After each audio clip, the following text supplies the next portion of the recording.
శ్రీగణేశాయ నమః. శ్రీ సరస్వత్యై నమః. శ్రీపాదవల్లభ నరసింహ సరస్వతి శ్రీ గురుదత్తాత్రేయాయ నమః. శ్రీ గణపతి సచ్చిదానంద సద్గురుభ్యో నమః. శ్రీ గణపతి సచ్చిదానంద 27వ అధ్యాయం. బాల ప్రణాళిక. స్వబాల లీలాచ్చల భక్త రక్షస్త్వం బాలశిక్షా బహుళ ప్రయత్నః తత్వః పితా కోస్తి గురుప్రభో నో మత్తశ్చ కోల్పస్తవ బాలకోస్తి. శ్రీ గురుప్రభు, మీరు మీ బాలలీలలలోనే భక్తులను రక్షించారు. బాలురకు మంచి శిక్షణ ఇచ్చేందుకు నిత్యం ప్రయత్నిస్తూ ఉంటారు. నిజానికి మీకన్నా మాకు తండ్రెవరు? నాకన్నా పసిపిల్లవాడు మీకెవరు? తెచ్చుకొన్న కర్మ. ఆశ్రమానికి సొంత కారు వచ్చింది. నంజుండయ్య గారు తమ పెద్ద కొడుకు శ్రీనాథ్ను ఆశ్రమంలో దింపారు. చంద్రు అనే మరో కుర్రాడు కూడా శ్రీనాథ్కు తోడుగా ఆశ్రమంలో ఉంటున్నాడు. ఈ కుర్రవాళ్ళిద్దరూ అందరికీ తలలో నాలికల్లాగా ఉంటూ స్వామీజీకి కుడి చెయ్యి ఎడమ చెయ్యిగా ఉంటున్నారు. చంద్రుకు కారు డ్రైవింగ్ కూడా వచ్చు. కానీ దూర ప్రయాణాలకు బెంగుళూరు నుంచి సిండికేట్ బ్యాంకు ఉద్యోగి మనోహర్ గారిని పిలుస్తున్నారు స్వామీజీ. బెంగుళూరు కాంతం గారి అబ్బాయి వాసు ఎక్కువగా ఇక్కడే ఉంటున్నాడు. హోటల్ గోపాలరావు గారి అమ్మాయి కుసుమని కూడా ఆశ్రమంలో ఉంచమని ఆ తల్లిదండ్రులకు చెబుతున్నారు స్వామీజీ. మొత్తం మీద ఆశ్రమం ఇంకా పాఠశాల కాకపోయినా పాఠశాల విద్యార్థులకు నిలయమవుతోంది. వీటికి తోడు యోగ తరగతులు సాగిపోతూనే ఉన్నాయి. ఆ కుర్రవాళ్ల సందడి ఆశ్రమంలో గలగలలాడుతూనే ఉంది. కుర్రవాళ్లు పోగవుతున్న కొద్దీ పెద్దవాళ్లకు ఒక విధమైన సంతోషము, మరో విధమైన గుర్రు పెరుగుతోంది. వాళ్ళు స్వామీజీకి సేవ చేస్తున్నారని సంతోషం, అల్లరి చేస్తున్నారని గుర్రు. ఈ గుర్రుకు ప్రధాన కారణం ఆశ్రమంలో పూర్తిగా మకాముగా లేకపోయినా ఉన్నట్టే లెక్క అయిన రాధాకృష్ణే. పళ్ళు బతకనీయడని, పిండి వంటలు నిలవనీయడని, ఆటలకు అంతూ లేదని ఇతని మీద రోజూ ఏదో ఒక పితూరియే. ఎందరిని చెప్పినా ఎందుకో గాని స్వామీజీకి వీడి మీద అంతులేని మోహం. ఒక రోజున చనువుగల పెద్దలు కొందరు స్వామీజీతో మాట్లాడుతూ, స్వామీజీ, ఈ పిల్లలు ఎటూ కాకుండా చెడిపోతున్నారు అన్నారు. అన్నవాళ్లు ఈ మాటలను అంత లోతైన భావంతో అనకపోయినా ఈ మాటలు స్వామీజీలో మాత్రం ఆలోచనలను లోతులకు తవ్వసాగినాయి. ఈ బాలుర గురించి బాల పథకం తన దగ్గర సిద్ధంగానే ఉంది.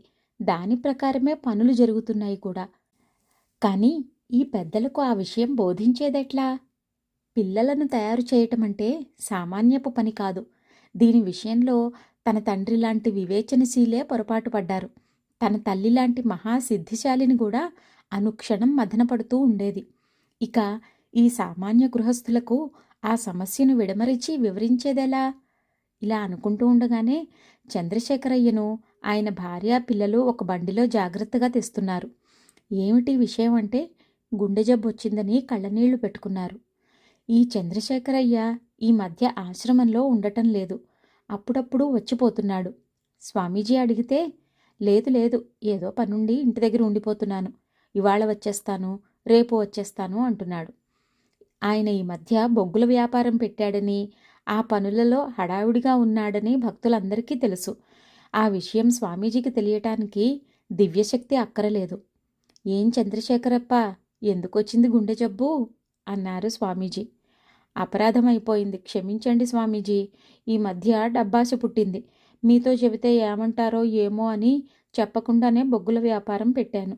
చేసిన తప్పుడు పనికి దేవుడు వెంటనే శిక్ష వేశాడు. వ్యాపారం దివాళా తీసింది. అప్పుల పాలైపోయాను స్వామీజీ. ఇదివరకు ఇలాగే ఆర్థిక చిక్కులు వస్తే మతిపోయింది. మీరు రక్షించారు. ఇప్పుడు మతి పోలేదు, నేను పోలేదు. ఈ గుండె జబ్బు వచ్చి పడ్డది. దీని వైద్యాలకు కొంప గుల్లైపోతోంది స్వామీజీ గోల పెట్టాడు చంద్రశేఖరయ్య. సర్లే, ఇక సంతోషించాం గాని ఇక మీదట ఇక్కడి నుంచి కదలబోకు. ఈ గుండె జబ్బు నిన్నేం చేస్తుందిలే అన్నారు స్వామీజీ. గుండె జబ్బుకు మూలం అప్పుల జబ్బు ఉందిగా. ఆ లెక్కలన్నీ వేయించి ఆ అప్పులు తనే తీర్చి ఆ వ్యాపారం మూయించేశారు స్వామీజీ. అప్పులు తీరిపోయినాయి. గుండె జబ్బు కుదిరిపోయింది. కానీ మనస్సు మాత్రం ఎగిరెగిరి పడసాగింది చంద్రశేఖరయ్యకు. బెంగుళూరులో మా అబ్బాయి ఉన్నాడు, ఒక్కసారి పోయి చూసొస్తా అన్నాడు స్వామీజీతో. కొన్నాళ్లదాకా ఎక్కడికి కదలరాదని చెప్పాగా అన్నారు స్వామీజీ. పిల్లలు గలవాణ్ణి కదండి, ఒక్కసారి చూసొస్తా అన్నాడు మళ్ళీ చంద్రశేఖరయ్య.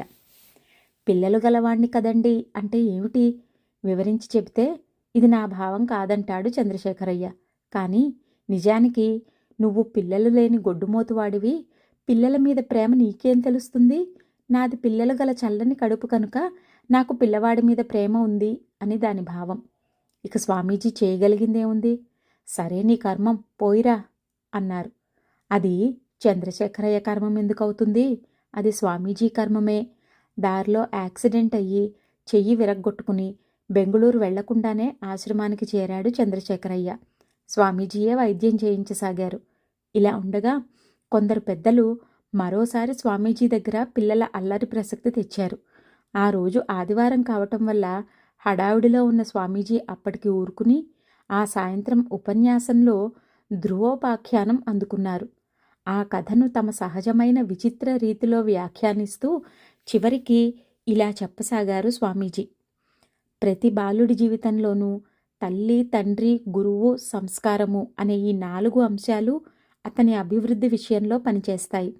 ధ్రువుడి కథలో తండ్రి అతనిని అసూయ వైపు, దుఃఖం వైపు తోశాడు. అతని సంస్కార బలం ఎంత ఉన్నా అతను అటే కొట్టుకుపోయి ఉండేవాడు. కానీ అతని తల్లి అతనిని తపస్సు వైపు నడిపింది. తొలకరి సమయం గుర్తించి పరుగు పరుగున వచ్చి విత్తు నాటాడు నారదుడు. అంటే సంస్కారం ఫలించే సమయానికి కావలసిన ఉపదేశం చేశాడు గురువు. ఇక్కడ ధ్రువుడి కథలో అతని సంస్కార బలమే చాలా గొప్పది. మార్కండేయుడి కథలో అతని తల్లి, తండ్రి ఇద్దరూ అతనిని తపస్సుకే ప్రోత్సహించి దానికి కావలసిన శిక్షణ చిన్నప్పటి నుంచే ఇచ్చారు. ఇక్కడ అతని సంస్కారంతో పాటు తల్లిదండ్రుల శిక్షణ కలిసింది. నారదోపదేశం ఎలాగూ ఉంది. అందుచేత అతను మృత్యువునే గెలవగలిగాడు. శ్రీరాముడు తన సంస్కారాలను, శక్తులను ఏమీ బయట పెట్టుకోలేదు. అక్కడ తల్లిదండ్రులు, గురువు శ్రమపడి శిక్షణ ఇవ్వగా ఆయన మహాపురుషుడయ్యాడు. పరాశర మహర్షిని ఆయన తల్లి, ఆయన తాత జాగ్రత్తగా బిగబట్టి సరిదిద్దబట్టి మహర్షి అయ్యాడు. లేకపోతే రాక్షసయాగం మోజులో పడి తను రాక్షసుడే అయ్యుండేవాడు. కనుక ప్రతి ఇంట్లోనూ తల్లి, తండ్రి, ప్రతి బడిలోనూ గురువులు పిల్లలను మహాత్ములుగా తీర్చిదిద్దే ప్రయత్నంలో నిత్యం జాగ్రత్తగా ఉండాలి. ముందు వారి ప్రయత్నం వారు చేస్తే సంస్కారం సంగతి తరువాత రంగంలోకి వస్తుంది. తల్లిదండ్రులు తాము చెయ్యవలసిన కృషి తాము చెయ్యకపోతే సంస్కార బలం బాగా ఉన్నవాడు కూడా చెడిపోయే ప్రమాదం ఉంది. ఇక సంస్కార బలం మధ్యమంగా ఉన్నవాడి సంగతి చెప్పనే అక్కరలేదు. అందుకనే తల్లిదండ్రులు జాగ్రత్తగా ఉండాలని స్వామీజీ ఎప్పుడూ చెబుతూ ఉంటారు. మనస్తత్వ శాస్త్రవేత్తలు కూడా పిల్లలకు తల్లిదండ్రులే ఆదర్శంగా ఉంటారని చెబుతున్నారు కదా. అయితే ఒక్కోసారి పిల్లవాడి సంస్కారంతో పాటు వాడి పుణ్యం కూడా బాగుంటే వాడి తల్లిదండ్రులు వాణ్ణి అశ్రద్ధ చేసినా వాడి గురువే ఆ బాధలన్నీ పడి వాణ్ణి పైకి తెస్తాడు. ప్రహ్లాదుడి కథలో ఇదే జరిగింది. ప్రహ్లాదుడి కథలో తల్లికి మంచి ఆలోచనలున్నా ఆవిడ ఏమీ సహాయం చేయలేకపోయింది. తండ్రి పూర్తిగా అపమార్గంలో పెట్టాలని పట్టుదలగా ఉన్నాడు. లౌకిక విద్యలు నేర్పే గురువులు కూడా అపమార్గం పట్టించేవారే. మరి ప్రహ్లాదుడు అంత గొప్ప భక్తుడు ఎలా అయ్యాడు అంటే సంస్కార బలం అనేస్తారు చాలామంది. కానీ అసలు శ్రమంతా పడ్డవాడు నారదుడు, అంటే గురువే. వెంటబడి కుర్రవాడు గర్భంలో ఉండగానే చెయ్యవలసిన బోధలన్నీ చేసి వాణ్ణి తీర్చిదిద్దాడు.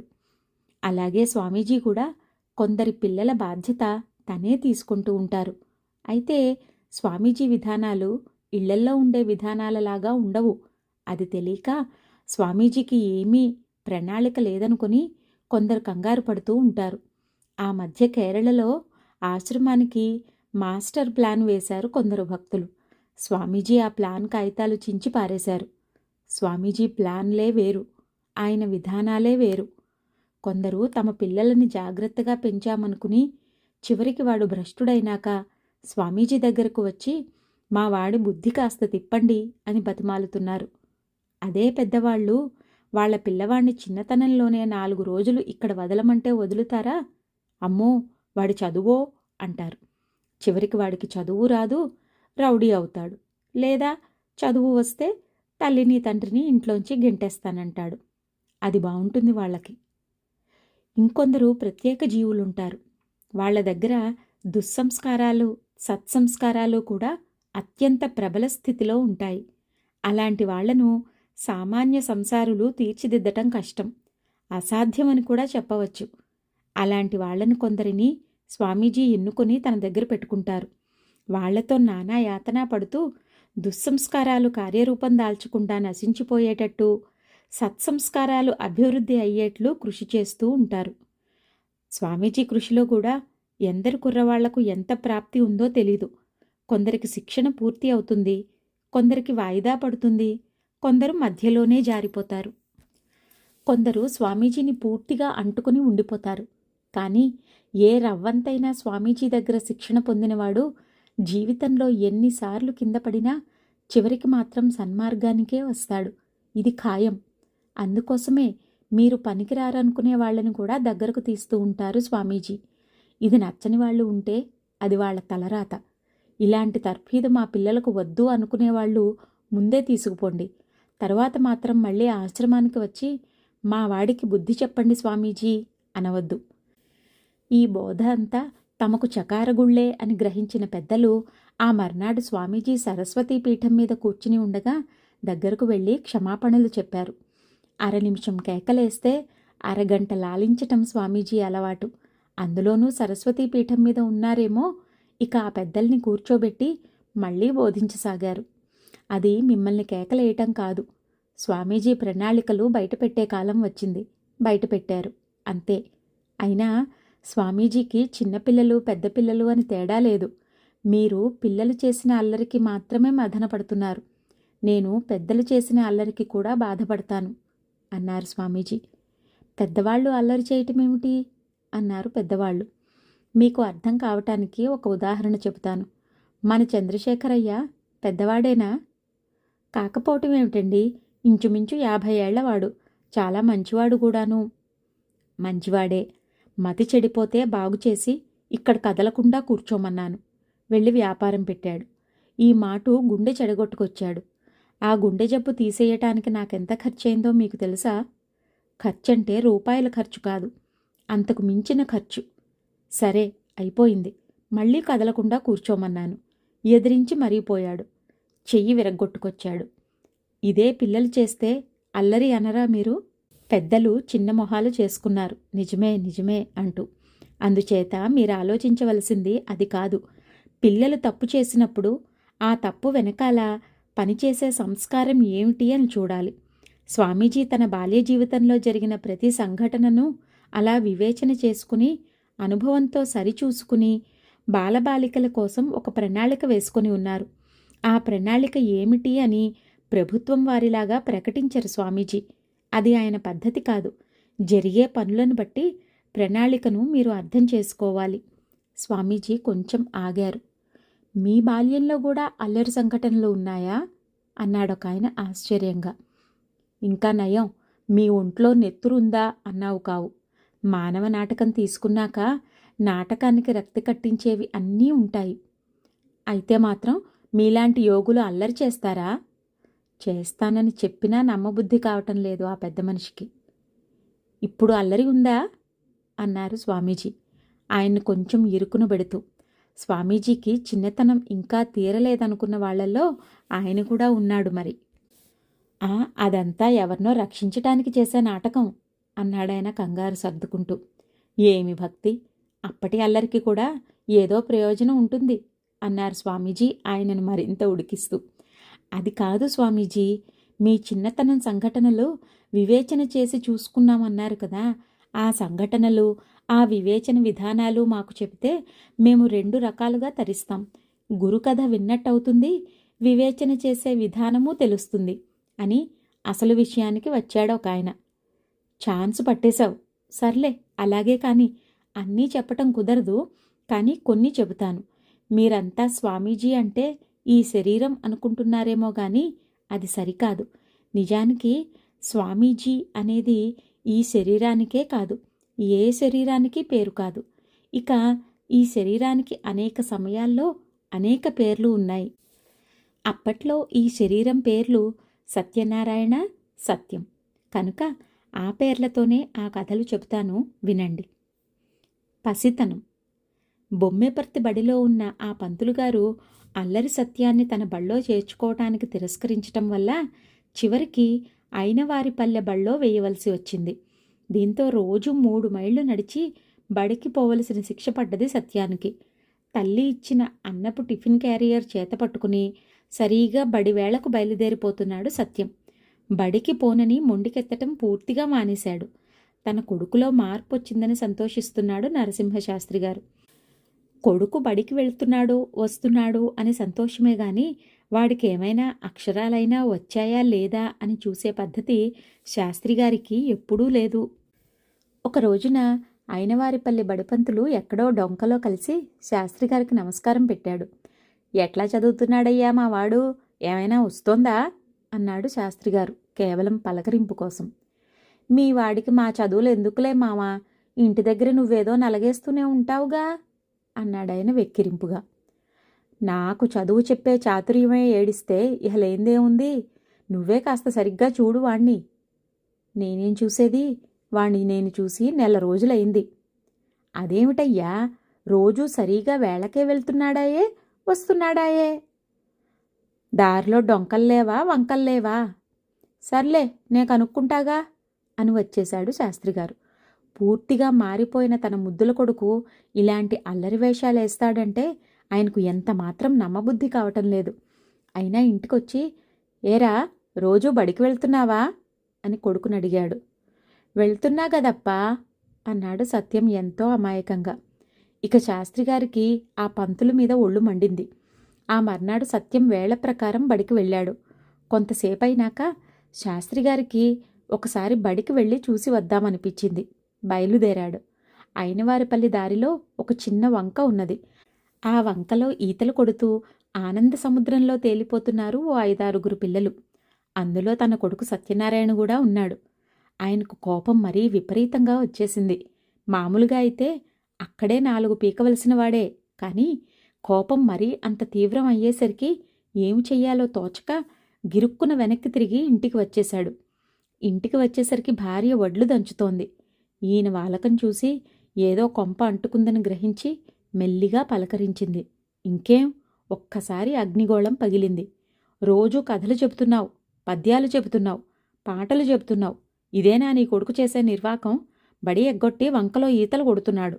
నిన్న ఆ పంతులు చెబితే నమ్మలేదు, ఇవాళ కళ్ళారా చూశాను అని పేలిపోతూ అరిచి గోల చేస్తే ఆవిడేదో చెప్పబోతే ఆవిడ్ని 4 తిట్టి ఆ కోపంలో ఆ దంచుతున్న ఒడ్లన్నీ ఇల్లంతా జిమ్మేసి నానా గోలా చేయసాగాడు శాస్త్రిగారు. ఆయనకు ఉగ్రపూనకం వస్తే అంతే మరి. పొరుగింటి పోట్లాటంటే ఏ ఇంటికైనా రుచే. ఇక ఇరుగు పొరుగు వారంతా పోగయ్యి కాసేపు శాస్త్రిగారిని శాంతపరిచి ఆనందించి వెళ్లారు. సాయంత్రం బడి వదిలిన వేళకు టంచనుగా ఇంటికి వచ్చాడు సత్యం. నిమ్మకాయలంత మిడిగుడ్లు వేసుకుని వీధివాకిట్లోనే కూర్చున్నాడు శాస్త్రిగారు. సత్యాన్ని చూస్తూనే ఒక్క అరుపు అరిచాడు. ఆగు, ఇంట్లోకి రావటానికి వీల్లేదు. ఛీ, అటునుంచి అటే పో, ఎక్కడికి పోతావో. బిత్తరపోయాడు సత్యం. ఏమప్పా, నేనేం చేశాను?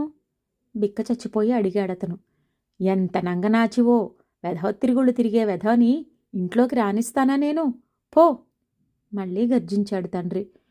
నేను బడికెళ్ళి చదువుకుని వస్తున్నా గదప్పా, మెల్లిగా మనవి చేశాడు సత్యం. ఏరా, వంకే నీ బడి, ఈతే నీ చదువు కదూ? ఇక శాస్త్రిగారికి కోపం ఆగలేదు. చేతికందిన కర్రపుల్లొకటి అందుకుని సత్యాన్ని దొరకబుచ్చుకుని చితకబాదసాగాడు. సత్యం బిగ్గరగా అరుస్తూ ఏడుస్తున్నాడు. తల్లి జయలక్ష్మి అడ్డం వస్తే ఆవిడకు 4 తగిలాయి. ఆ హడావిడిలో తన చేతులు గుమ్మాలకి తలుపులకి కొట్టుకుని శాస్త్రిగారికి కూడా 4 తగిలాయి. పొరుగువారంతా పోగుపడ్డారు. ఈ సందులో సందు తల్లి పిల్లవాడికి ఏదో సంజ్ఞ చేసింది. దాంతో సత్యం తండ్రి కాళ్లమీద పడి, తప్పు కాయప్ప, ఇంకెప్పుడూ ఇట్లా చెయ్యనప్పా, రేపటి నుంచి సరిగ్గా బడికి వెళ్తానప్పా అని 6 నొక్క రాగంలో బతిమాలాడు. అప్పటికి శాస్త్రిగారి పూనకం దిగింది. ఇంత జరిగింది. మర్నాడు పొద్దున్న సత్యం నిద్ర లేచేసరికి శాస్త్రిగారు సంచి భుజానేసుకుని తన పని మీద తను పోయాడు. మళ్ళీ ఆయనకి ఏ ధోరణి లేదు. చాలామంది తల్లిదండ్రులు ఇంతే. వాళ్ళకి అమావాస్యకి పౌర్ణమికి పిల్లల మీద శ్రద్ధ కలుగుతూ ఉంటుంది. ఆ రోజు నానా హంగామా చేస్తారు. తరువాత పిల్లల సంగతి చూసే తీరిక వాళ్లకు ఉండదు. దాంతో అడపాదడపా వచ్చే కడుపు నొప్పి పోట్లు పిల్లలకి అలవాటైపోతాయి. ఆ సమయానికి అవి తప్పించుకునే ఉపాయాలు కూడా క్రమంగా తెలిసిపోతాయి. అది పిల్లల్ని మరీ చెడగొడుతుంది. పిల్లలు క్రమశిక్షణగా ఉండాలంటే ముందు పెద్దలు అది ఆచరించి చూపాలి పిల్లలకు. అది లేకపోవటం వల్లనే తండ్రంటే చిన్నప్పుడు కొంతకాలం సత్యానికి లోకువుగా ఉండేది. ఈ సంఘటన జరిగిన రోజు తల్లి ఏమీ మాట్లాడలేదు. మర్నాడు బడికి వెళ్లే సమయానికి టిఫిన్లో అన్నం పెట్టమంటావా అంది. అంతే. సత్యానికి కళ్ళనీళ్ళొచ్చినంత పనైంది. పాఠాలు వచ్చేస్తున్నాయి కదా అని వెళ్ళలేదు అని సంజయశ్రీ చెప్పుకున్నాడు. అమ్మ ఇచ్చిన అన్నం తీసుకుని సరాసరి బడికి వెళ్ళాడు. సత్యాన్ని చూస్తూనే, ఏరా ఇన్నాళ్ళకి బడి గుర్తు వచ్చిందా అన్నాడు పంతులుగారు. రోజూ వస్తూనే ఉన్నాగా, కనిపించటం లేదా? సత్యంలో ఇంత పొగరుందని అంతకుముందు పంతులుగారికి తెలీదు. అమ్మా అమ్మా అమ్మా, ఎంత జగజ్జెట్టివిరా, రోజూ వస్తున్నావా, నాకు కనిపించటం లేదా? ఏది తీయి, పుస్తకం తీయి, నిన్నటి పాఠం చదువు అన్నాడు పంతులుగారు. ఆశ్చర్యము కోపము సమపాళ్లలో మిళితమై. సత్యం గబగబా పాఠాలన్నీ చూసి చదవటం కాదు, గడగడా అప్పచెప్పేశాడు. పంతులుగారు తెల్లబోయాడు. కోపంతో వగరుస్తున్న సత్యాన్ని చూసి, ఎలా చదివావు, ఎప్పుడు చదివావురా ఇవన్నీ అన్నాడు ఆశ్చర్యంగా. ఎలా చదివితే నీకెందుకయ్యా, పాఠాలు వచ్చినయా లేదా? మా నాన్నకు ఉగ్రనరసింహ పూనకం ఉందని నీకు తెలీదు. పోయి మా నాన్నతో చెబుతావా? చూడు వాతలు, ఇప్పుడు నీ కళ్ళు చల్లగా ఉన్నాయా? కడుపులో ఉన్న అక్కసంతా కక్కేశాడు సత్యం. సత్యం ఒళ్ళంతా తేలి ఉన్న వాతలు చూసి పంతులుగారు నిజంగానే చలించిపోయాడు. కళ్ళు చెమరిస్తే గాంభీర్యం దెబ్బతింటుందని ఆపుకొని, ఏరా కాసేపు బడికొచ్చిపోతే పోయేది కదరా, ఎందుకురా అలా దెబ్బలు తింటావు? మీ నాన్న మరీ మోటురా, అయినా నీది తప్పవునా కాదా అన్నాడు మోకాళ్ల మీద కూర్చుని ప్రేమగా సత్యం చెంపలు నిమురుతూ. ఈ స్పర్శతో సత్యం మెత్తబడిపోయాడు. పంతులుగారు, ఇది తప్పని నువ్వు నాకు చెప్పావా? చెప్పకుండానే శిక్ష వేయిస్తువే అన్నాడు అమాయకంగా. ఇది సత్యానికి పంతులుగారి మీద ఉన్న అక్కస్సు. అందుకే ఆయన్ని ఎదిరించి మాట్లాడాడు మొదట్లో. కానీ ఆయన ప్రేమ స్పర్శ చూసి మళ్ళీ మెత్తబడిపోయాడు. పిల్లల దగ్గర కోపం నటించాలి, ప్రేమ నిజంగా చూపించాలి. ఈ కిటుకు తెలియని పెద్దలకు ఇంకా పెద్దరికం రానట్టే. ఈ సంఘటన తరువాత జయలక్ష్మమ్మ రోజూ సత్యాన్ని అడుగుతూనే ఉండేది. బడికి వెళ్ళవా, ఏది నోటు పుస్తకం చూపించు అని. ఆ తర్వాత అమ్మ అడగకుండానే ఆ పుస్తకం చూపించటం సత్యానికి అలవాటైంది. ఒక్కోసారి పిల్లలకు పెద్దవారు తమని ఎందుకు శిక్షిస్తున్నారో తెలీదు. అలాంటి సందర్భాల్లో ఒక్కోసారి తమ దగ్గర తప్పు లేనే లేదనే భ్రాంతి పిల్లల్లో ఉండి తప్పు లేకుండా శిక్షించినందుకు పెద్దల మీద కక్ష పెట్టుకుంటూ ఉంటారు. లేదా ఇంతకన్నా పై తప్పు చేయాలనే మూర్ఖత్వంలోకి దిగుతారు. ఒక సందర్భంలో శాస్త్రిగారు సత్యాన్ని బాగా ఉతికాడు. ఎందుకప్పా కొడతావు, నేనేం చేశాను అన్నాడు సత్యం. అది పొగరుగా తోచి, ఏమిట్రా నీకు చెప్పేది అని మరి 4 జోడించాడు శాస్త్రిగారు. దాంతో తిక్కరేగింది సత్యానికి. ఆ తండ్రికి కొడుకు కాదా ఏమి మరి? ఇంట్లోంచి వెళ్ళిపోయాడు. 8 ఏళ్ల కుర్రకూన అన్నం కూడా తినకుండా ఇంట్లోంచి వెళ్ళిపోయేసరికి తల్లి కళ్ళనీళ్లు పెట్టుకుని ఇంట్లో కూర్చుంది. భర్త ముందు నోరెత్తేందుకు లేదాయే.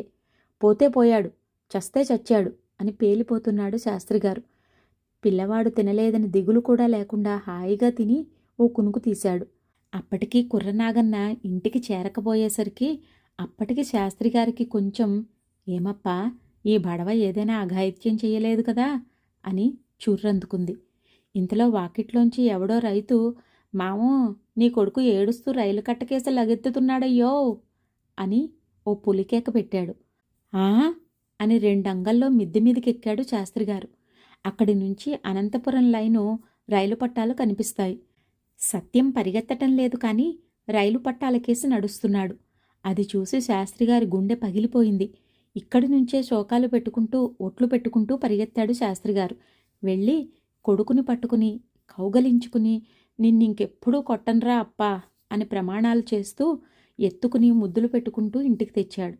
తరువాత నిదానంగా తన తప్పేమిటో వివరించి చెప్పింది అమ్మ.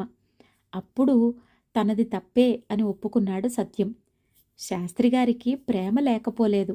ఆయనది నిష్కపటమైన ప్రేమే. కానీ దానిని సమపాళంగా ఇతరుల అభివృద్ధికై ఉపయోగించే విధానం ఆయనకు తెలీదు. అదే ఆయనకు జయలక్ష్మమ్మకు ఉన్న ప్రధాన భేదం. 27వ అధ్యాయం కొనసాగుతోంది. జయ గురుదత్త.